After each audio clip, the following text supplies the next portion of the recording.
কোরআনে কারিমে আল্লাহ সুবহানাহু ওয়া তাআলা যুগে যুগে বিভিন্ন নবী রাসূল এবং নেককারদের অনেক দোয়াকে উল্লেখ করেছেন। সে সমস্ত দোয়া আল্লাহ সুবহানাহু ওয়া তাআলার কাছে পছন্দ হয়েছে, সেজন্য আল্লাহ সুবহানাহু ওয়া তাআলা সেগুলোকে কোরআনের অংশ করে দিয়েছেন। আর সেসব দোয়া থেকে আজ এমন 3টি দোয়া আপনাদের সঙ্গে শেয়ার করতে চাই, যেই 3টি দোয়া আল্লাহর 3জন নবী আল্লাহর কাছে 3টি পৃথক সময় পেশ করেছিলেন, এবং সেই 3টি দোয়া উল্লেখ করার পর আল্লাহ সুবহানাহু ওয়া তাআলা কোরআনে কারিমে আমাদেরকে জানিয়ে দিয়েছেন যে তার প্রত্যেকটি দোয়াকে আল্লাহ সুবহানাহু ওয়া তাআলা সঙ্গে সঙ্গে কবুল করেছেন, মঞ্জুর করেছেন। মজার বিষয় হলো সেই দোয়াগুলোর প্রত্যেকটি দোয়া হলো একেবারে জীবন ঘনিষ্ঠ, আমাদের জন্য অত্যন্ত প্রয়োজনীয়, নিত্যদিনের প্রয়োজন যে সমস্ত দোয়া, সেসব দোয়াগুলোর ভিতরে এই দোয়াগুলো রয়েছে। আর সেই 3টি দোয়া, প্রথম দোয়াটি হলো আইয়ুব আলাইহিস সালামের দোয়া। তিনি দুরারোগ্য ব্যাধি থেকে আল্লাহর কাছে দোয়া করেছিলেন একটি নির্দিষ্ট ভাষায়। আল্লাহ সে ভাষা উল্লেখ করেছেন, দোয়ার সে কথাগুলো আল্লাহ উল্লেখ করেছেন, এবং আল্লাহও জানিয়ে দিয়েছেন যে আল্লাহ তাকে দুরারোগ্য ব্যাধি থেকে মুক্তি দান করেছেন। অর্থাৎ এই দোয়া আল্লাহর কাছে গৃহীত, মাকবুল, মঞ্জুরকৃত দোয়া, এটা আল্লাহ তাআলা জানিয়ে দিয়েছেন আমাদেরকে। দ্বিতীয় দোয়াটি ছিল বিপদ আপদ থেকে মুক্তি লাভের জন্য, আর সেটি করেছিলেন আল্লাহ নবী ইউনূস আলাইহিস সালাম। মাছের পেটে গিয়ে তিনি দোয়া করেছিলেন, আল্লাহ সুবহানাহু ওয়া তাআলার কাছে সেটা খুব পছন্দ হয়েছে, এবং আল্লাহ তাআলা আমাদেরকে জানিয়ে দিয়েছেন যে সেই দোয়ার পরে আল্লাহ তাআলা তাকে বিপদ থেকে উদ্ধার করে দিয়েছেন। আর 3 নম্বর যে দোয়াটি, সেটি হলো আল্লাহ নবী জাকারিয়া আলাইহিস সালামের তিনি নিঃসন্তান হওয়ার যে সমস্যা, এই সমস্যা, সন্তানহীনতার সমস্যা দূর করার জন্য আল্লাহর কাছে দোয়া করেছিলেন, আর আল্লাহ সুবহানাহু ওয়া তাআলা সেই দোয়া কবুল এবং মঞ্জুর করেছেন, আমাদেরকে জানিয়ে দিয়েছেন যে সঙ্গে সঙ্গে তাকে সুসংবাদ দেওয়া হয়েছে একটি নেক সন্তানের। সম্মানিত ভাই বন্ধুগণ, আসুন এবার জেনে নেই সেই দোয়াগুলোর ভাষা কি ছিল। আইয়ুব আলাইহিস সালামের দোয়া প্রসঙ্গে আল্লাহ সুবহানাহু ওয়া তাআলা সূরা আম্বিয়ার 83 নম্বর আয়াতে উল্লেখ করেছেন, ওয়া আইয়ুবা ইয নাদা রাব্বাহু আন্নী মাসসানি আদ-দুররু ওয়া আনতা আরহামুর রাহিমিন। তোমরা স্মরণ করো আইয়ুবের সেই দোয়াকে, যখন আইয়ুব দোয়া করেছিল আমার কাছে। আল্লাহ বলেন কি দোয়া করেছিল? আন্নী মাসসানি আদ-দুররু ওয়া আনতা আরহামুর রাহিমিন। হে আমার রব, আমাকে অসুস্থতায় পেয়ে বসেছে, আমি অসুস্থ, দুরারোগ্য ব্যাধিতে আমাকে পেয়ে বসেছে, আর আপনি সবচাইতে বড় দয়াশীল, আপনার চাইতে দয়াশীল আর কেউ নেই। এই ভাষায় দোয়া করার পরে আল্লাহ সুবহানাহু ওয়া তাআলা বলেন, ফাস্তাজাবনা লাহু ওয়া কাশাফনা মা বিহি মিন দুর। তার এই দোয়া আমি কবুল করেছি, এবং তার যে অসুস্থতা ছিল সেটা আমি দূর করে দিয়েছি। সম্মানিত ভাই বন্ধুগণ, এখান থেকে জানা গেল আইয়ুব আলাইহিস সালামের দোয়া দুরারোগ্য ব্যাধি থেকে রক্ষার জন্য পরীক্ষিত, গৃহীত, মঞ্জুরকৃত দোয়া। অতএব এটা আমরা দুরারোগ্য ব্যাধি থেকে বাঁচার জন্য এই দোয়া পড়তে পারি। আবার বলছি দোয়াটি, রব্বি আন্নী মাসসানি আদ-দুর ওয়া আনতা আরহামুর রাহিমিন। হে রব, আমাকে অসুস্থতা পেয়ে বসেছে, আর সকল দয়াশীলদের মধ্যে আপনি সবচেয়ে বড় দয়াশীল।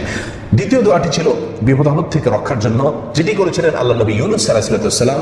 আল্লাহ সুবহানাহু ওয়া তাআলা সে বিষয়ে সূরা আম্বিয়া 88 নম্বর আয়াতে ইরশাদ করেন, ওয়া নাদা ফিয যুলুমাতি আল্লা ইলাহা ইল্লা আনত সুবহানাকা ইন্নী কুনতু মিনাজ জালিমিন।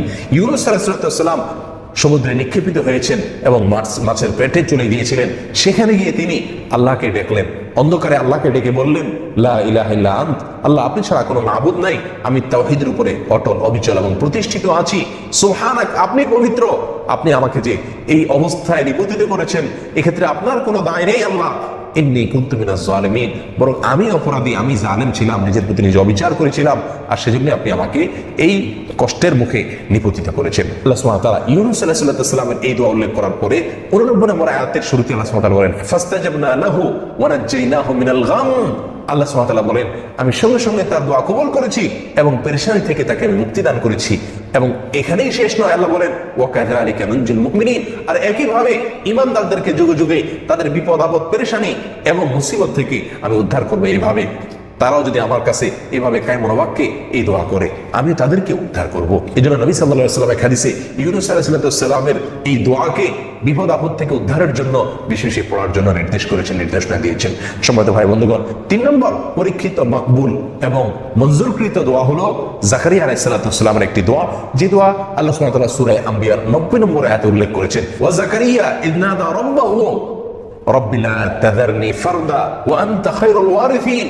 জাকারিয়া ইসলাম যখন আহ্বান করেছিলেন, ডেকেছিলেন তার রবকে, ডেকে বলেছিলেন, রব্বি লা তাযারনি ফারদা, হে আমার রব, আপনি আমাকে একা একা ফেলে রাখবেন না। আল্লাহ, আপনি আমাকে একা একা ফেলে দিবেন না। আল্লাহ, আমাকে নিঃসন্তান রাখবেন না। ওয়া আনতা খায়রুল ওয়ারিসিন, আর আপনি হলেন উত্তম ওয়ারিস। আল্লাহ সুবহানাহু ওয়া তাআলা বলেন, ফাস্তাজাবনা লাহু ওয়া ওয়াহাবনা লাহু ইয়াহইয়া ওয়া আসলাহনা লাহু যাওজা। আমি তার দোয়া কবুল করেছি, মঞ্জুর করেছি তার এই দোয়া, এবং তাকে ইয়াহইয়া নামক সন্তান দান করেছি, এবং তার স্ত্রীর যে সমস্যা, অসুস্থতা ছিল, সেটা আমি সুস্থ করে দিয়েছি, সেই অসুস্থতা দূর করে দিয়েছি। সম্মানিত বন্ধুগণ, জাকারিয়া আলাইহিস সালামের এই দোয়া আল্লাহ সুবহানাহু ওয়া তাআলা কবুল করেছেন। আর এটা ছিল নিঃসন্তান হওয়ার সমস্যা দূর হওয়ার জন্য। একই সমস্যার জন্য আরেকটি দোয়াও করেছিলেন, যেটি সূরা আলে ইমরানের 39 নম্বর আয়াতে উল্লেখিত হয়েছে। সেই দোয়াও আল্লাহ সুবহানাহু ওয়া তাআলার কাছে খুব পছন্দ হয়েছে। আল্লাহ সুবহানাহু ওয়া তাআলা সেই দোয়া করানোর অংশ করে দিয়েছেন, এবং সেই দোয়ার পরপরও আল্লাহ সুবহানাহু ওয়া তাআলার পক্ষ থেকে কবুল এবং মঞ্জুর হওয়ার সুসংবাদ এসেছিল। আর সেই দোয়াটির ভাষা ছিল রব্বি হাবলি মিন লাদুনকা যুররিয়াতান তাইয়্যিবা ইন্নাকা সামিউদ দুআ। হে আল্লাহ, পবিত্র সন্তান আপনি আমাকে দান করুন। ইন্নাকা সামিউদ দুআ, নিশ্চয়ই আপনি দোয়া শ্রবণকারী। এই দোয়া পাঠ করার পরে আল্লাহ সুবহানাহু ওয়া তাআলা ফেরেশতা পাঠিয়ে দিয়েছিলেন। তিনি নামাজ পড়ছিলেন মেহরাবে, আল্লাহর ফেরেশতারা এসে তাকে ইয়াহিয়া নামক সন্তানের সুসংবাদ আল্লাহ সুবহানাহু ওয়া তাআলার পক্ষ থেকে তারা দান করেছিলেন। প্রিয় ভাই বন্ধুগণ, তাহলে আমাদের জীবনের গুরুত্বপূর্ণ তিনটি চাওয়া পূরণের জন্য আল্লাহর তিনজন নবীর পরীক্ষিত তিনটি দোয়াকে আমরা ব্যবহার করতে পারি, এবং সেই দোয়ায় আল্লাহর কাছে সেই দোয়া দ্বারা আমরা দোয়া করতে পারি, প্রার্থনা করতে পারি। আর তাহলে সেই দোয়াগুলো কবুল হওয়ার সম্ভাবনা অনেক বেশি থাকবে। তবে মনে রাখতে হবে, দোয়ার বেসিক শর্ত অবশ্যই পূরণ করতে হবে, আর দোয়ার অন্যতম প্রধান শর্ত হলো হালাল উপার্জন হওয়া। আল্লাহ সুবহানাহু ওয়া তাআলা আমাদের সকলকে তৌফিক দান করুন। জাযাকুমুল্লাহ ওয়া খুদা আমানা, আলহামদুলিল্লাহ।